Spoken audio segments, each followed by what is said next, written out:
الحمدللہ والصلاة والسلام علی رسول اللہ اما بعد۔ حدیث نمبر 555 وعن سمرة بن جندب رضی اللہ تعالیٰ عنہ قال، سمرہ بن جندب رضی اللہ تعالیٰ عنہ سے مروی ہے، وہ کہتے ہیں صلیت وراء النبی صلی اللہ علیہ وسلم علی امرأة ماتت فی نفاسها، میں نے اللہ کے نبی کے پیچھے نماز جنازہ پڑھی، ایک ایسی خاتون کی نماز جنازہ جو نفاس میں بچے کی ولادت میں فوت ہو گئی تھی۔ فقام وسطها، اللہ کے نبی صلی اللہ علیہ وسلم اس کی چارپائی کے بالکل درمیان اور سینٹر میں جا کے کھڑے ہو گئے اور اللہ کے نبی نے نماز جنازہ ادا کی۔ متفق علیہ، یہ روایت بخاری اور مسلم کی ہے۔ اس میں ایک تو مسئلہ یہ ثابت ہوا کہ نفاس اور ولادت کے موقع کے اوپر جو خاتون فوت ہو جائے تو اس کی نماز جنازہ پڑھنا چاہیے، درست اور جائز ہے۔ ایک روایت میں اسے شہداء میں سے بھی شمار کیا گیا ہے۔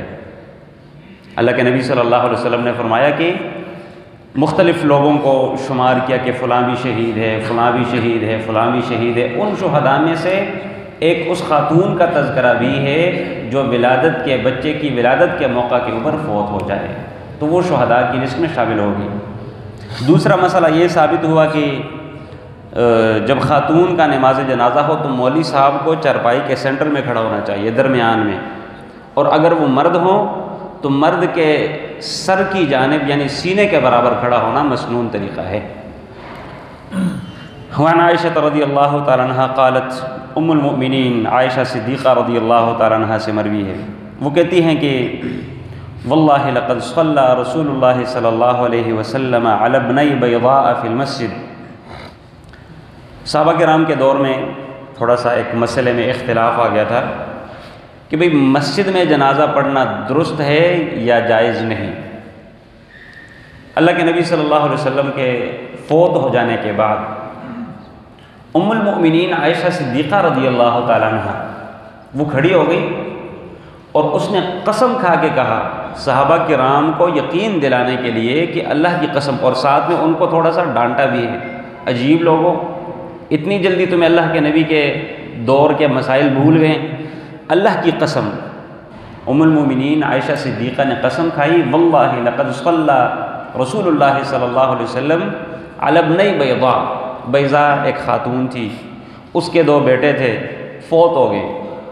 اللہ کے نبی صلی اللہ علیہ وسلم نے ان دونوں کا نماز جنازہ مسجد نبوی میں ادا کیا تھا، کہتے اتنی جلدی تم بھول گئے ہو، اور یہ بخاری اور مسلم کی روایت ہے اور یہ الفاظ صحیح مسلم کے ہیں۔ اس میں ایک بڑا بنیادی نقطہ، کچھ لوگ ایسے ہیں جو اللہ کے نبی صلی اللہ علیہ وسلم کے حوالے سے بہت زیادہ اعتراضات کرتے ہیں۔ ان اعتراضات میں سے ایک بنیادی اعتراض یہ کرتے ہیں کہ اللہ کے نبی صلی اللہ علیہ وسلم نعوذ باللہ خواہش پرست تھے، شادیاں اس نے بہت زیادہ کی ہیں۔ دیکھیے گا بھائیو، علماء نے اپنے علمی انداز میں اس کے مختلف جوابات دیے ہیں۔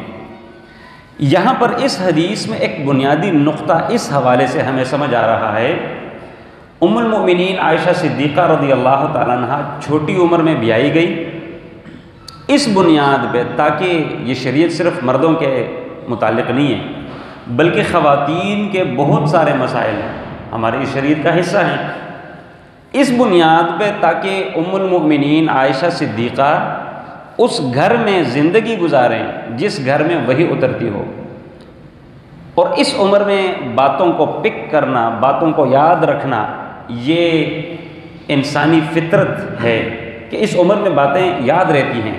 ان باتوں میں سے اس کی ایک دلیل یہ بھی ہے، صحابہ کرام کو بھول گیا تھا، ام المؤمنین عائشہ صدیقہ رضی اللہ تعالیٰ عنہ کو یاد رہی وہ بات، اور اللہ کی قسم کھا کر اس نے کہا کہ اللہ کے نبی نے ایسا کیا۔ تو اللہ کے نبی صلی اللہ علیہ وسلم نے محض خواہشات کو پورا کرنے کے لیے شادیاں نہیں کی، بلکہ ہر شادی کے پیچھے اللہ کے نبی کی اپنی ایک حکمت عملی تھی۔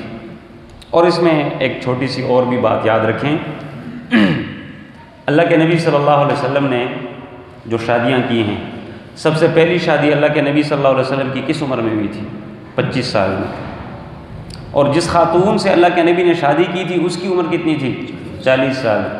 اللہ کے نبی اگر خواہش پرست ہوتے، ان کی پہلی شادی بیوہ سے نہ ہوتی، جب تک وہ خدیجۃ الکبریٰ رضی اللہ تعالیٰ عنہ زندہ تھی تب تک اللہ کے نبی نے دوسری شادی نہیں کی، اور خدیجۃ الکبریٰ رضی اللہ تعالیٰ عنہ نبوت کے 10 سال بعد تک زندہ رہی۔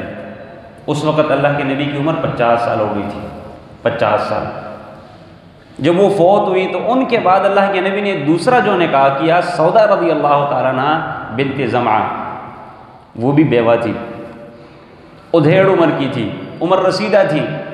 اور اس کی ایک دلیل کیا ہے؟ ایک دلیل یہ بھی ہے کہ انہوں نے آخر عمر میں جا کر اپنی باری ام المومنین عائشہ رضی اللہ تعالیٰ عنہ کے ان کو ہبہ کر دیا، یعنی اس قدر وہ بیچاری بوڑھی ہو چکی تھی۔